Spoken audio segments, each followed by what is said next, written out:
Hey guys, it's Jezza. In this video, we will be predicting what the MF3RS4 will be like. Keep in mind this is a prediction video. I have the MF3RS2 and the MF3RS3 here. I've noticed some similarities and differences in this series, and I will predict what the MF3RS4 will be like now. The MF3RS2 was $8.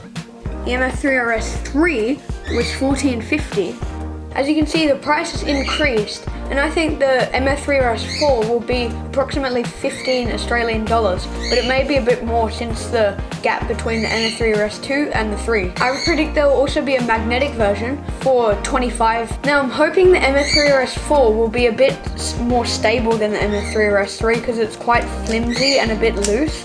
Hopefully it'll be slower as well. And I'm hoping that will be a very big increase for just a similar price so that people can choose whether they'd like a flimsy fast cube or a stable slow cube as their beginner cube, because these cubes are quite cheap. I don't expect there to be any spring system or interchangeability because Dan sometimes use that system and their products using that costs quite a lot of money, so this is just a budget line. I expect it to release in about May or June because of the coronavirus.